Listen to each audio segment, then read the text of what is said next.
Kembali bersama kami di Gocek bareng Bro Marco. Tadi sudah di-spill sedikit bahwa kita masih akan membahas Liga Champions karena ini lagi panas-panasnya Marco ya, lagi hot-hotnya bahwa ada 4 tim yang sudah siap bersaing untuk menuju babak puncak atau partai final. Ya, jadi tadi udah kita spill tentang Liga Champions dan sini ada kita bahas 2 pemain lah paling tidak ada ya, kutukan Mbappe. Ini bukan malin kundang, tapi ini memang kutukan Mbappe dan gebrakan Harry Kane. Apa sebenarnya yang terjadi dengan 2 orang ini? Ya, kita mungkin akan lihat dulu sekilas di slide pertama kita akan melihat hasil pertandingan tadi malam yang boleh dikatakan luar biasa, apalagi pertandingan antara Bayern Munich melawan Real Madrid.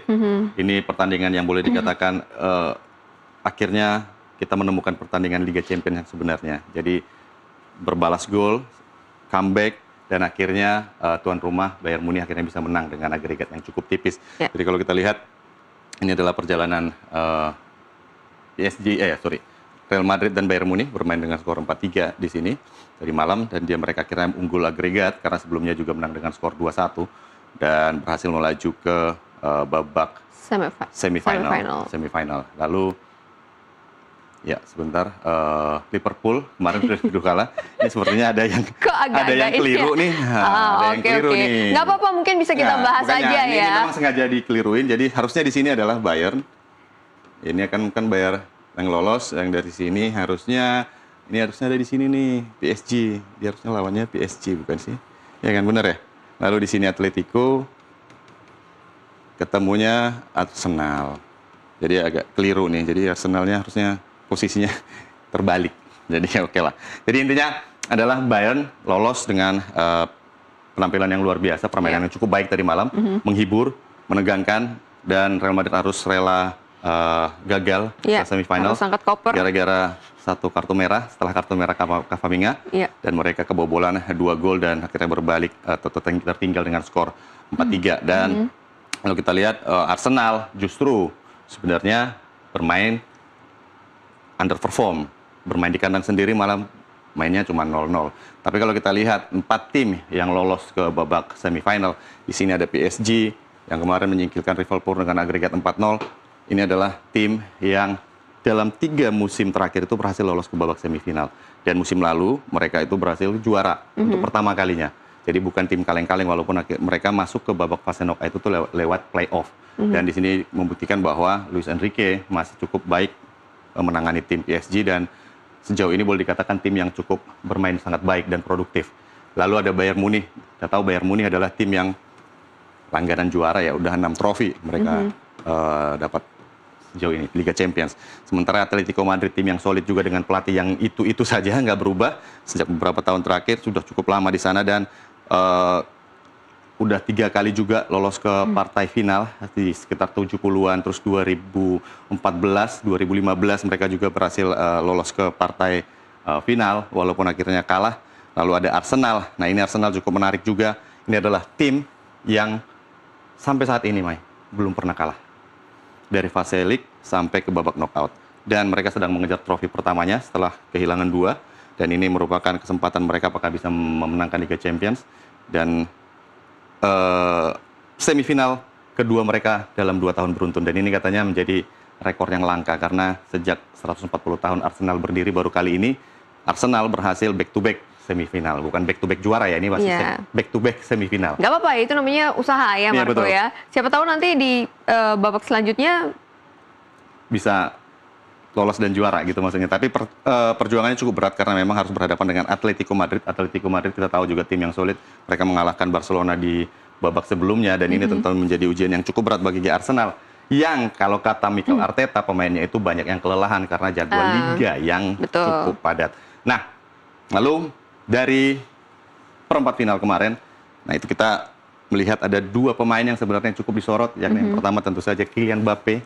Kylian Mbappe pemain yang boleh kita tahu sebelumnya di PSG. Dia punya ini pemain yang luar biasa, trofi juaranya nggak kaleng-kaleng. Dia udah juara Piala Dunia 2018, 7 gelar Ligue 1. Ini sejak 2014. Terus 1 sepatu emas La Liga, artinya ini pemain bagus. Dan musim ini juga dia bermain cukup bagus. Kalau kita lihat di La Liga dia bermain 26 laga dan 23 gol. Kalau musim lalu dia jadi top scorer walaupun Real Madrid nggak juara musim lalu, tapi dia masih menunjukkan kapasitasnya sebagai striker tajam. Nah, di Champions League dia 11 laga 15 gol dan menjadi top scorer sementara. Copa del Rey dia 1 laga 2 gol. Artinya, ketajaman Kylian Mbappe belum menurun. Hanya saja nasibnya memang belum mujur gitu loh. Dia di PSG pindah ke Real Madrid ingin dapat trofi Liga Champions. Malah ketika dia pindah yang juara PSG. Dan dia saat di Real Madrid, dia malah gagal di babak perempat final. Jadi ini yang boleh dikatakan kutukan Kylian Mbappe. Jadi memang belum belum saatnya, belum waktunya. Bukan karena dia jelek, bukan.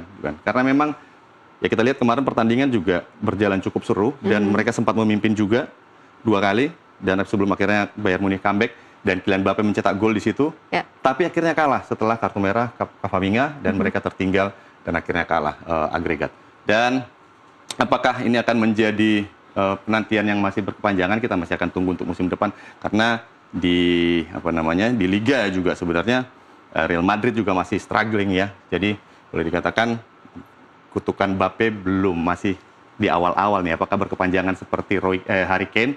Kita masih menunggu untuk musim-musim berikutnya. Tapi ternyata Harry Kane bisa mematahkan kutukan itu ya, Marco ya. Mengingat juga bahwa kalau kita berbicara menang atau kalah dari satu tim kan tidak bisa dilimpahkan pada satu orang pemain, saja. Memang tapi mungkin ini untuk seru-seruan aja ya dari para supporter dan juga lawan gitu kan ya. Ya, kutukan di sini bukan berarti kutukan yang memang ada ya kesalahan dari Kylian Mbappe, enggak, tapi memang belum waktunya. Jadi kan biasanya diidentikan dengan kutukan ketika dia belum mendapatkan dan berusaha semaksimal mungkin dan dia juga belum dapat juga. Harry Kane juga tunggu waktunya. Harry Kane juga mengalami hal yang sama. Harry Kane juga waktu di Spurs dia juga tidak pernah mendapatkan trofi.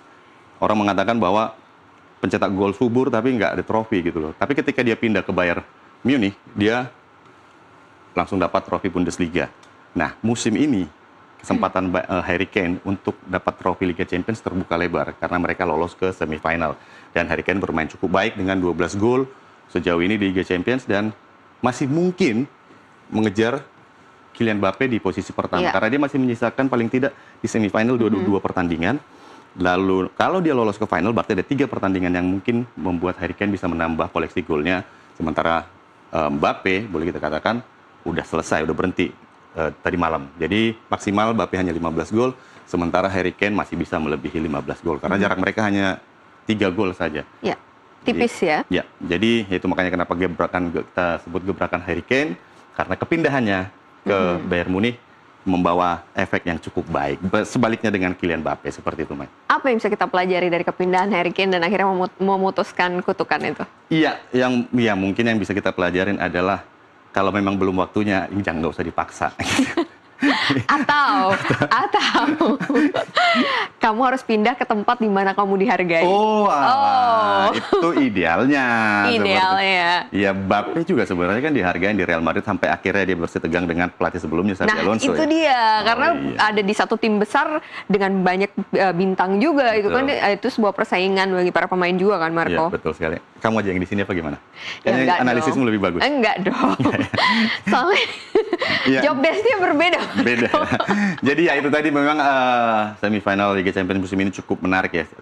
Keempat tim yang melaju semuanya muka lama gitu, bukan nggak ada wajah baru. Kemarin ada Sporting CP sebenarnya yang diharapkan lolos tapi akhirnya kandas juga. Dan mereka semua memiliki latar belakang yang cukup baik di Liga Champions. 2 sudah pernah juara, PSG dan Bayern Munich. Sementara 2 lagi belum pernah juara, masih mengejar trofi Liga Champions pertamanya yakni Atletico dan 1 lagi mengejar trofi perdananya yakni Arsenal. Jadi akan menarik lah pertandingan babak semifinal Liga Champions musim ini. Oke, next semifinal di tanggal berapa, Marco? Masih minggu depan ya, kalau nggak salah tanggal berapa ya, saya tanggalnya lupa. Tapi kalau nggak salah bulan Mei, dan ada 2 leg juga pertandingan, dan itu nanti sama juga bahwa agregat juga yang akan menentukan, dan finalnya akan berlangsung di Budapest, Hungaria. Jadi ya kita tunggu saja bagaimana persiapan para tim-tim ini untuk menghadapi babak semifinal nanti, Mike. Oke, kita nantikan semifinal dan final dari akhir April sampai awal Mei nanti tentunya, Marco. For now, terima kasih sudah memberikan analisis yang sangat luar biasa. Analisis kamu lebih tajam. Kita akan menghadirkan gocek-gocek bareng Bro Marco berikutnya tentunya ya. Kita masih ada informasi olahraga menarik lainnya, jangan kemana-mana. Tetap bersama kami. Thank you.